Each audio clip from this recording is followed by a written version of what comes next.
I never thought a knock at the door would be an eviction notice for my own life. It came just after lunch. I opened the door, expecting a neighbor maybe, or a delivery. Instead, Jasper, my daughter's husband, wearing a tailored coat no man ever worked in, and next to him, a notary, cold-eyed, holding a clipboard like it was a badge. "The house is sold," Jasper said. "You're moving to Silver Pines Nursing Facility this Saturday." He handed me a stack of documents, my name, my signature, only it wasn't mine. I looked at him and said, "Cool, let's go." He froze. Even the notary blinked. That wasn't in their script. They expected resistance, pleading, maybe a breakdown. They didn't expect calm. They thought I'd stammer, or argue, or ask why. They didn't expect I'd smile. Jasper stared, thrown for the first time since I'd met him.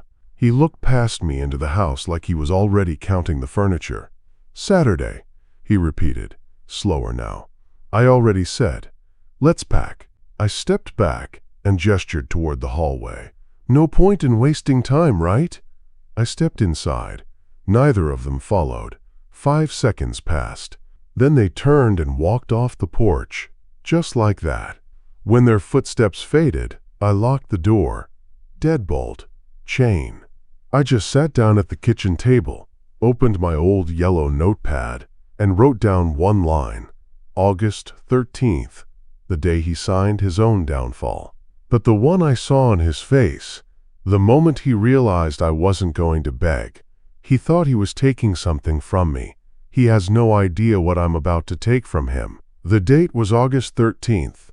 I circled it twice on the notepad that night, not because I was likely to forget it, but because I wanted to make sure I never softened it with time. But if you really want to understand how a man ends up standing on his own porch being told he's been removed from his own life, you have to rewind 4 months, back to April, when the first hairline cracks appeared. You only notice them in hindsight, when you know where to look. Back then, I was just grateful my daughter had found someone. Or at least, I was trying to be. Jasper started with small things, polite things, compliments on the woodwork, questions about the layout.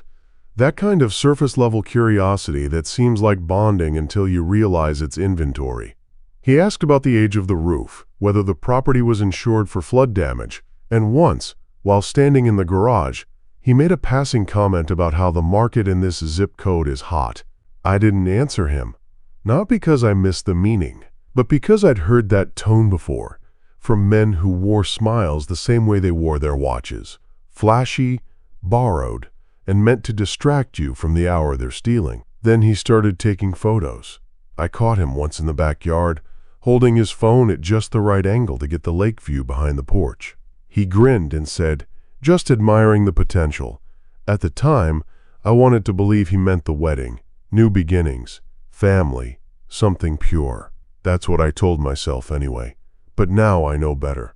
He was surveying it like a scout marking future territory, and I was already part of the past. He asked once if I'd ever considered moving to a retirement place, said it casually over coffee like he was talking about the weather. He said, "You've got too much square footage for one man. Wouldn't it be nice to be somewhere easier?" I shrugged, but I didn't answer. I knew how predators test boundaries. They don't pounce. They push, just a little at a time, until one day you wake up and realize the floor beneath you isn't yours anymore. The further I looked back, the clearer the pattern became. Jasper never raised his voice. He never had to. He chipped instead. Little remarks hidden under smiles, observations framed as jokes. One day he stood in my garage, staring at my tools like they were relics. "Bet some of these have seen better days," he said, running a finger along a wrench that had rebuilt 2 engines and outlasted 3 hurricanes. I didn't bother replying. He didn't want a conversation. He wanted to plant doubt. At dinner, it was the same. He'd turn to Vivian with a mock-serious tone and say things like, "Your dad's a real analog man in a digital world," or, "These old-school methods are charming, but maybe it's time for upgrades." The first few times, I let it slide. He thought he was being clever, and maybe I was still trying to give him the benefit of the doubt, for her sake, not his. But he kept going. Comments about equity, trapped in empty square footage, hints that nostalgia was just sentimental waste. He had a way of saying old that made it sound like obsolete. He didn't argue directly, he just made it uncomfortable to stand still. And then came the wedding. They'd rented a garden venue, chairs set up in neat rows under hanging lights. The kind of place where people whisper compliments and judge quietly behind polite smiles. I remember moving toward my seat. Middle row, left side. Vivian waved. She was radiant, too caught up in the moment to see what was coming. I reached for the chair, and it wasn't there. I hit the ground, hip first, the way a man falls when he still thinks something's going to catch him. Laughter sparked like dry leaves. Someone gasped, but it was his voice I remember, just loud enough to cut through the noise. "Guess your place is on the floor now, huh?" He said it with a smirk so faint it could have passed as confusion. He didn't offer a hand, didn't even flinch, and no one stopped him. I stood on my own, straightened my jacket and nodded. That was the moment I stopped hoping I was wrong about him. What Jasper never bothered to ask, what he never imagined he needed to, was who exactly he was dealing with. He saw a widower, an old man who fixed things with his hands and walked slower than he used to. He saw a house full of memories and assumed it was defenseless. He assumed wrong. After Maria died, I spent weeks in silence, wandering room to room, not knowing what to keep or what to let go. But when I finally moved again, it wasn't toward grief, it was toward order. I sat down with an estate attorney and restructured everything. The house was no longer just property. It was moved into a revocable living trust, protected from casual hands and greedy signatures. My name was on it, yes, but through a legal shell strong enough to make sure no forged form or smug declaration could strip me of what I built. I kept those papers in a fireproof safe, sealed and cataloged, along with copies of every renovation permit, tax receipt, and insurance claim from the last 20 years. That house wasn't just where I lived. It was a vault, of proof, of care, of intent. And I made sure the vault had tripwires. He thought he could wave a document in my face, slap a forged signature on a file, and force me to fold. But that only works on people who never learn to document their lives. I spent 2 decades in the Navy, half of that in logistics. You don't survive that without learning the language of paper, timestamps, and chain of custody. When I told him, "Cool, let's go," it wasn't surrender. It was measurement. I needed to see how confident he was in his lie. And now I knew. He'd printed the page, stood on my porch, and thought he'd already won. That meant he hadn't filed it with the county. He hadn't even checked the deed's real structure. He assumed what was visible was all that existed. That kind of arrogance is useful, because when a man walks into a trap believing it's an open door, he never sees the teeth until it's too late. The morning after Jasper's visit, I pulled a manila folder from the safe and drove downtown. The office hadn't changed much since Maria and I first sat there, unsure what to do with the future. Monica Tran had been her idea. Sharp, efficient, discreet. She handled estate work like a chess match. The kind of lawyer who never said more than she needed to, but always said just enough. She greeted me with the same firm handshake, no small talk. She saw the folder in my hand and gave a nod that meant, "Let's get to work." I laid out everything. Jasper's appearance, the notary, the papers with the signature that was close but not mine. I could see the change in her expression as she flipped through the pages. It wasn't surprise, it was calculation. She pointed to the notary's seal, frowned, and picked up her phone. 10 minutes later, she had confirmation.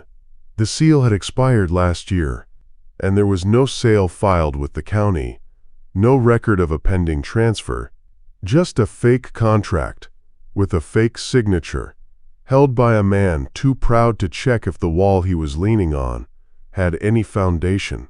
"He's confident," Monica said, setting the papers aside, "but sloppy. That's good. Can we go after him for fraud?" I asked. She nodded. "We can file a report with the Elder Abuse Unit. They'll take it seriously.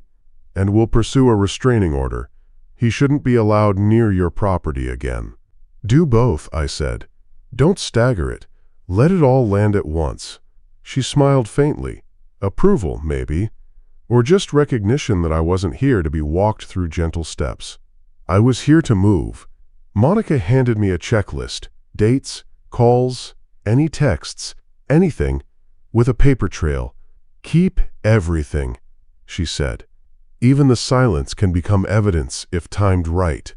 Before I left, she looked me in the eye and asked, "Are you sure you want to push this all the way?"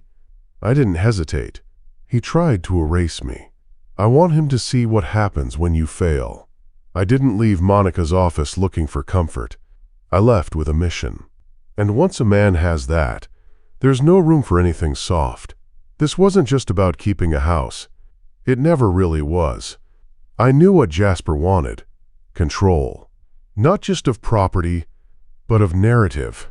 He wanted to rewrite the story of what I'd built, turn it into something disposable, something he could claim, flip, and pretend he'd earned.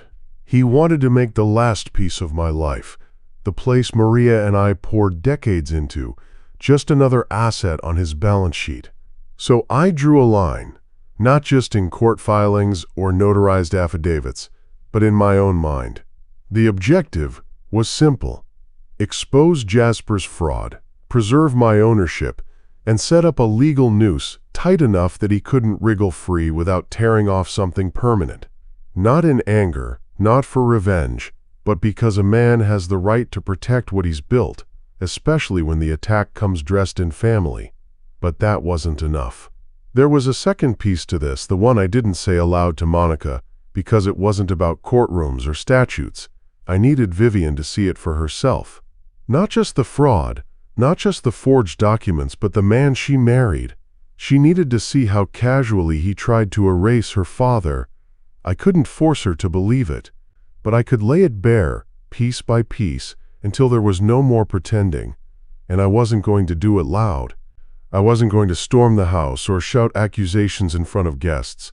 That's what he'd expect. That's what a guilty man knows how to discredit: anger, confrontation, scenes. But steady pressure, fact over fact, exposure through their own arrogance, that's harder to outrun. And it leaves footprints. By the time I pulled back into my driveway, the shape of it was already clear. I wasn't the one on defense anymore. He'd made the first move. He'd given me his playbook. Now it was just a matter of turning every assumption he made into a step off a ledge. It didn't take long before Jasper made his first mistake. Not in paperwork, not in process, in pride. The kind of man who schemes in silence but brags in public always leaves something behind. They want credit, even if they can't take it openly. And Jasper, for all his polish, couldn't resist the urge to show off. It came from a friend of his, some startup finance guy I'd met once, who thought conversation was a race to see who could interrupt first. I wasn't following him, not directly, but curiosity led me to his public Instagram. A few swipes in, there it was, a photo taken 2 days before the wedding. Jasper, standing in front of my home. Not just standing, posing, holding a sold sign like he was a realtor who just landed a big commission, grinning like he'd closed a deal. The caption read, "Locked it down early. Power moves." The hashtags told the rest of the story. Hashtag legacy secured. Hashtag big boy decisions. Hashtag new chapter. I stared at that screen longer than I care to admit, not out of shock, but because I needed to decide what it meant. This wasn't just about arrogance. It was timing. He'd staged the photo before the wedding, while still pretending to be the grateful son-in-law. He believed it was done. That moment froze everything else around it. The chairs at the reception. The way he toasted me like we were equals. The applause when he twirled Vivian on the dance floor. It all sat under the shadow of that photo, because while we were raising glasses, he'd already laid claim. But that image was more than a betrayal. It was a time-stamped confession. He'd put himself at the scene, dated the act, declared intent, and he had no idea how useful that would be to the right people. I saved the post, screenshotted the comments, logged the upload time. People think theft happens in silence. But sometimes, the thief can't help but ring a bell, just to hear how loud it echoes. And that bell gave me my first real receipt. I spent that evening in the garage, not to clear my head, but to work. The desk in the corner was more engine parts than paperwork, but the tools that kept my hands busy for years still had another use. They trained me to notice what didn't fit. I opened the county records site on my laptop. Not the public-facing page, but the backdoor one Marcus had shown me years ago during a property dispute with a neighbor who thought my fence was 6 inches too far west. It hadn't been then. I wasn't expecting it to be now. I entered the parcel number from Jasper's forged contract, the one Monica had highlighted in red ink. Nothing came up. No pending transfer. No provisional filing. Not even a flag for review. The system didn't recognize the transaction because the transaction didn't exist. I dug deeper. The buyer listed on the contract was an LLC, 3 letters, and a meaningless name that sounded like a tech firm or a holding company. But the registration details were open to anyone who knew where to look, and I did. The LLC's mailing address traced back to a small office suite in New Jersey. I almost stopped there, but something about the registered agent's name stuck. It matched a headline I half remembered from last year. A fraud ring busted for targeting elderly homeowners through fake renovation schemes and lowball sale offers. The same name showed up in 2 of those investigations, both still open, both tied to fabricated notary seals and false deeds. Jasper hadn't just faked paperwork. He'd tied himself to something already under a microscope, and that, more than anything, changed the shape of the board. Because it meant I wasn't the only person watching him. He wasn't just playing fast and loose with my trust. He'd stepped into a net without realizing how wide it already stretched. I copied everything, screenshots, registry files, county records, with timestamps. I saved the documents on 2 drives, one physical and one encrypted to the cloud. I printed hard copies for Monica. There was no chance I'd leave evidence hanging in just one place. He thought I was still catching up. He didn't know I was already pulling threads that led somewhere bigger than him. 2 days later, I came home to find boxes on my porch. Not from a courier or neighbor. These were taped and labeled China, garage tools, bedroom drawers, as if I'd already agreed to leave and someone had just taken the liberty of getting started. Inside the living room, things were missing. Not stolen. Packed.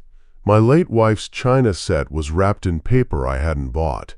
My medals were gone from the shelf above the fireplace. My socket sets were laid out in crates, organized by someone who had no business touching them.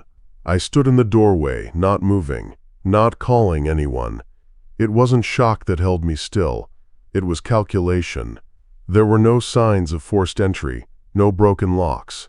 Just precision. This wasn't the act of someone desperate. It was someone confident the ground was already his. A folded sheet sat on the dining table. Helping you transition with dignity. That was the heading. Beneath it, a printed schedule, pickup time, room assignments at the facility, a packing checklist. No signature, no name, just assumption. My phone lit up the moment I stepped back outside. Voicemail from an unknown number. I played it on speaker, standing there in the driveway. "You're making this harder than it needs to be," Jasper's voice said. "We can do this the easy way or, well, you're choosing the hard one." He hung up without waiting for a reply. That's when I walked next door to Mrs. Rodriguez. 74, sharp as glass, and twice as strong. She hadn't let the movers finish. Said they didn't show paperwork. Said one of them laughed when she threatened to call the police, so she did. And she meant it. I shook her hand, thanked her. She just nodded, said she'd known Jasper was trouble since the wedding. "He doesn't ask," she said. "He decides." That night, I didn't call him back. I called the precinct, filed a complaint, requested an officer, left a copy of the fake transition notice in a sealed envelope and noted every missing item. Jasper wanted to escalate. He just didn't think I'd respond like someone who knew exactly which walls were load-bearing. Once I filed the police report, Monica shifted into a different gear. What we had so far was threatening, but we needed what she called irrefutable continuity, a straight line from forgery to benefit. In fraud cases, motive isn't enough. You need the map, not just the footprints. She asked for anything recent: bank statements, mailed notices, facility correspondence. I didn't have any, but I knew where to look. The Silver Pines nursing home had never heard of me. Not in their official files, at least. But when I asked for a copy of any lease or intake paperwork with my name on it, they hesitated. I could hear the shuffle of files and a low conversation between staff. Then a manager came on the line, cautious but cooperative. They emailed me a scanned copy just to clarify the confusion. It was a lease agreement, 3 pages, signed by me, only it wasn't. The signature looked almost right, except I never abbreviate my middle name, and the pen stroke at the R curved in a way mine never did. The notary seal was there again, same expired registration, same number Monica had already flagged. The filing date was 3 weeks ago, predating Jasper's appearance at my door. Then came the deposit receipt, $20,000 wired to the nursing home's holding account, listed as Elder Relocation Facilitation. The sender? The LLC from New Jersey. The account? Jasper's name on the transfer memo, clear as daylight. A man doesn't drop that much cash unless he's already told himself it's his to spend. Monica didn't even blink. She added both documents to the growing evidence packet and called in a contact at the NYPD's Elder Abuse Unit. She didn't dress it up or pad the language. She just said, "It's active now." We had intent, forgery, false filing, and financial gain. That was the trail.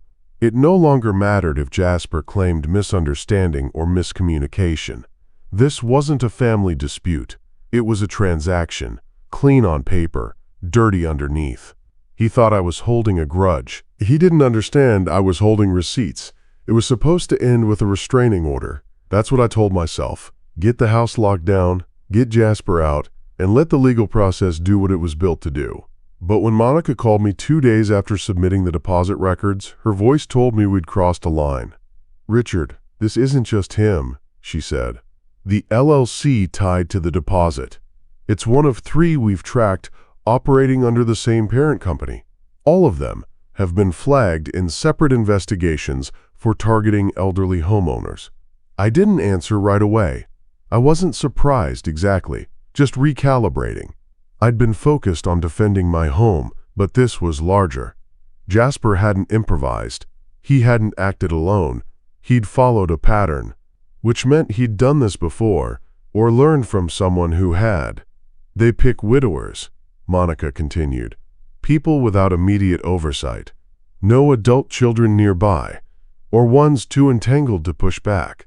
They use family connections or fabricated paperwork to claim authority, file fake property transfers, then either sell the house outright or lease it under dummy corporations. Sometimes both." "And Jasper?" I asked. "He's listed as an officer in one of the shell companies. Not publicly, but his email appears on a metadata pull. He's not just benefiting, he's involved." That changed everything. He hadn't just misjudged me. He'd thought I was an easy mark, because the plan had worked before. And that realization didn't make me angry. It made me focused, because I knew what came next. The civil side would move slowly. Motions, hearings, bureaucracy. But the criminal side wouldn't wait. Monica sent the evidence packet to the DA's Financial Crimes Division with a formal request for review. That afternoon, she got a call back. Jasper's name had already come up twice, in different cases, both unresolved. Ours, they said, provided a missing link. For months, He'd believed he was walking through this clean, invisible, but he left a footprint on every stone he stepped over. I sat in the study that night, not with satisfaction, but with certainty. I wasn't the only one pulling him into the light now. And that meant the clock had started ticking. For real this time. Vivian came by that evening. No call, no text, just the knock. Soft, uneven, like she wasn't sure if I'd answer. I let her in. She didn't sit. She didn't take off her coat. "You always ruin things," she said, eyes already wet, but her voice held. "You couldn't just let it be." I wanted to ask what it was supposed to be. My house, my name, my rights. But I knew what she meant. I'd disrupted the story she wanted to believe. That Jasper was ambitious, not manipulative. Confident, not calculated. I didn't interrupt her. I let her speak like she needed the floor more than the truth. "You're blowing this up," she said. "It's already gone too far." And then she left, just like that. I stood in the hallway for a long time after the door clicked shut. Not angry, not even stunned, just hollow. Not because she doubted me, but because deep down I'd known she would. Jasper had wrapped himself around her future like insulation. He made himself part of her plans before she realized it was happening. And now, defending myself looked like an attack on the life she thought she was building. That night, I pulled out Maria's ring, the one she wore for 32 years, without once taking it off in anger. It still carried the shape of her finger, and I held it the way you hold something that's both gone and still here. No speeches, no tears, just weight. Across the street, headlights cut across the windows of Jasper's office. 2 NYPD officers stepped out of an unmarked car and walked through the doors like they'd done it before. No urgency, no raised voices, just process. The fraud packet Monica submitted had landed. The next morning, my phone rang. I didn't recognize the number, but I picked up. "What did you tell them?" Jasper's voice, tight, high, unraveling at the edges. "Just the truth," I said. Then I ended the call. No threats, no raised tone. Just the final sound of the line going dead. And for the first time in weeks, I felt the house settle back into silence. Not the kind that aches, but the kind that steadies you. Monica scheduled the meeting under the pretense of clarification. She knew the word mattered. Non-confrontational, non-threatening, just neutral enough to keep Jasper from smelling the fuse already lit under his feet. The invitation went out to all involved parties. Jasper, the LLC's buyer of record, and Vivian. I was copied in last, after everything else had been confirmed. My presence wasn't a request. It was a variable they didn't know how to measure yet. Jasper agreed immediately. That told us what we needed to know. He still believed he had leverage. He assumed this was a cleanup job, maybe a procedural misunderstanding. His kind always thinks one firm handshake and a string of buzzwords can realign any situation. What he didn't know, what none of them knew, was that the DA's office had already opened a file with his name on it. The fraud packet had done more than validate my claim. It had triggered a broader review. That meant surveillance. That meant subpoenas waiting in chambers. That meant the meeting Monica had scheduled wouldn't just be for clarity, it would be for record. I arrived 30 minutes early, not out of anxiety, but because early is how you control a room. I walked into the conference space calm, unsmiling, carrying nothing but a worn leather folder and a mind already sharpened to the sequence of events. Monica nodded once when she saw me. She'd rearranged the seating so there would be no hiding behind paperwork or positioning. Jasper and his buyer would sit across from us, Vivian to the side, caught between. That wasn't by accident. Monica understood dynamics. She wanted them to see each other, not as allies, but as liabilities. When Jasper arrived, he greeted me with a smile that didn't reach his eyes. He asked how I was holding up. I didn't answer. The buyer followed, pale and too quiet, avoiding eye contact. That was new. Vivian came in last, her face a mask I couldn't read. Once the door closed, Monica opened her laptop. No greetings, no preamble. "Let's talk about what you signed, Mr. Hale." The conference room didn't feel tense at first. It felt clinical, too quiet, too orderly, like the waiting room of a bad diagnosis. No one poured water. No one made small talk. Jasper sat across from me in a tailored suit, a shade too bold for the occasion, his hands resting flat on the table like a man expecting to dictate terms. His buyer kept shifting in his seat, folding and unfolding a legal pad that stayed blank. Vivian was to my right, angled slightly toward Jasper but not fully. Her eyes bounced between us like she was hoping someone else would start speaking first so she could decide where to stand. Monica didn't ease them in. She pulled up a file on her laptop, turned it toward Jasper and clicked. Page 1, my forged signature. Page 2, the expired notary seal.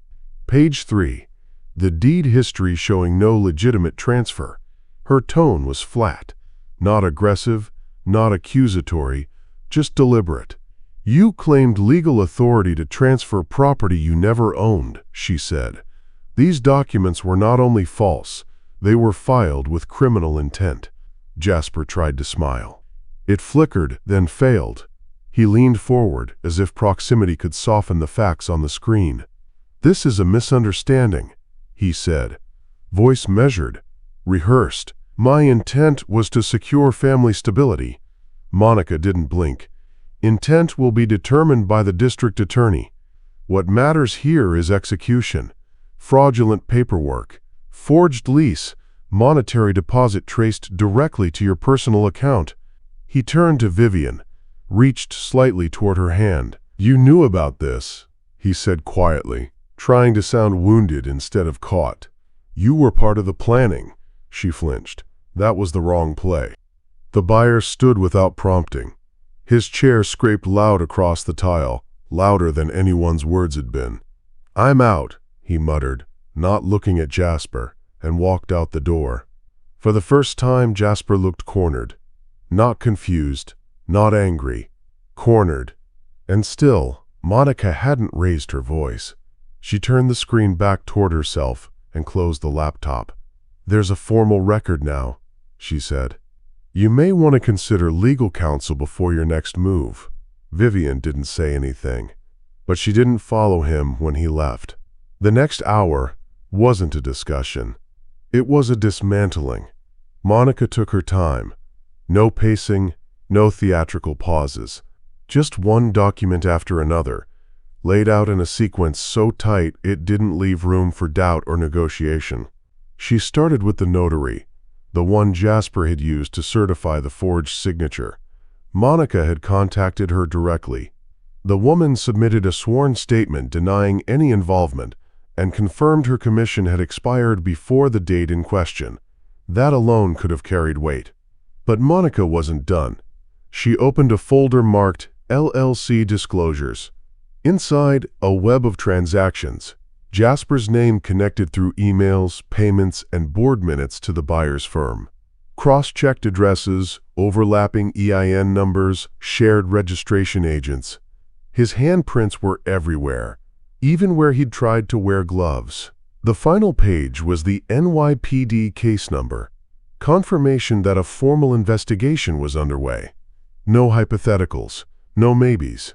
Just the cold language of an open file. Fraud, elder exploitation, title tampering.